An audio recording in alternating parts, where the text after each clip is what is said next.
전남 브리핑입니다. 여수 오동도 인근 해상에 기름이 유출돼 긴급 방제 작업이 실시됐습니다. 여수 해양경찰은 8일 새벽 1시 40분쯤 800톤급 급유선 A호 주변 해상에서 기름이 유출됐다는 신고를 접수한 뒤 방제정과 경비함정 등을 동원해 오일 펜스를 설치하고 기름 수거 작업을 진행했습니다. 해경은 해당 선박에 대한 유출 경위와 정확한 유출량을 조사할 방침입니다. 6호 태풍 카눈이 북상하는 가운데 재난안전총괄부처인 행정안전부가 호우 위기경보를 경계로 격상시켰습니다. 호우 위기경보 단계는 관심과 주의, 경계, 심각 4단계로 구분되며 전국적인 대규모 피해가 발생했을 때 심각으로 격상에 대응합니다. 기상청은 카눈의 중심 기압이 970헥토파스칼, 최대 풍속 초속 35m, 강풍 반경 350km에 이르는 강한 태풍이라며 10일 오전 남해안에 상륙해 한반도 전체를 관통할 것으로 예보했습니다. 북상하고 있는 6호 태풍 카눈에 대비해 여수 해양경찰이 해양사고 예방활동 강화에 나섰습니다. 여수해경은 태풍 경로와 기상특보에 따라 지역구조본부 비상근무에 돌입할 예정으로 강한 비바람과 너울성 파도 등에 대비해 관계기관 협조체계를 유지할 방침입니다. 이와 함께 관내 선박들의 피항 현황을 실시간으로 확인한 뒤 조기 피항을 유도하고 취약 연안을 대상으로 순찰을 확대할 계획입니다. 가을의 시작을 알리는 입추입니다. 하지만 날씨는 여전히 덥고 삼복더위인 말복도 지나지 않았는데요. 아직 더운데 왜 벌써 입추라고 하는 걸까요? 영상으로 준비했습니다.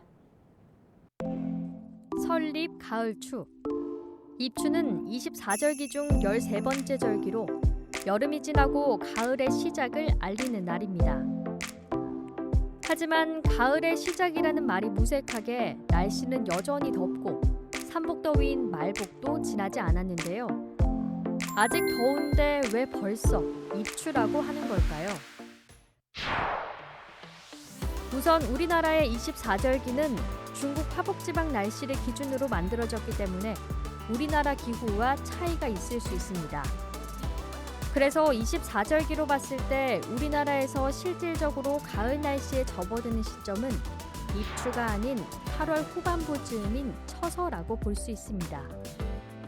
또한 가을의 정의가 다르기 때문이라는 의견도 있는데요. 흔히 선선한 날씨에 단풍이 들면 가을이라고 생각하지만 24절기에서의 가을은 태양의 고도를 기준으로 정한 것이기 때문에 날씨를 기준으로 하는 계절과 조금 다를 수 있다는 겁니다.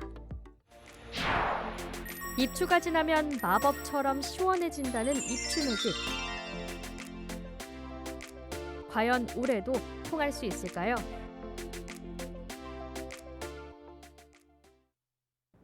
전남교육청이 직장 내 괴롭힘 대응 설명서를 만들어 학교와 기관에 전달했습니다. 전라남도 교육청 직장 내 괴롭힘 대응 설명서는 교직원들이 직장 내 괴롭힘과 갑질 행위에 대해 효과적으로 대응하고 존중받는 환경 속에서 일할 수 있도록 돕기 위한 책자라고 설명했습니다. 주요 내용으로는 괴롭힘과 갑질 행위의 개념과 유형, 판단 기준과 요소, 민원 처리 절차, 피해자 보호 등이 상세하게 담겼습니다. 해남군이 집중호우로 피해를 입은 전략작물 농가를 대상으로 직불금 기준을 완화해주기로 했습니다. 전략작물 직불금은 그동안 수확을 마쳐야만 지급이 이뤄졌지만 집중호우 피해 농지는 다시 파종한 뒤 재배하면 받을 수 있습니다. 집중호우 피해를 입은 농가는 현장 점검을 마친 뒤 12월에 직불금을 받을 수 있고 이달 말까지 각 읍면사무소에 증빙자료와 피해 신고서를 제출하면 됩니다. 전략작물은 밀이나 콩 등 수입 의존도가 높거나 벼를 대체하는 작물을 말합니다. 목포 해양경찰서가 지난 5일 관내 해양쓰레기 약 24톤을 긴급 수거했습니다. 목포해경은 신안군 불무기도 남방 약 3km 해상에 폐스티로폼과 폐목재 등이 떠다닌다는 신고를 받고 인근을 돌아다니며 하루 만에 약 24톤의 해양쓰레기를 치웠습니다. 지금까지 전남브리핑이었습니다.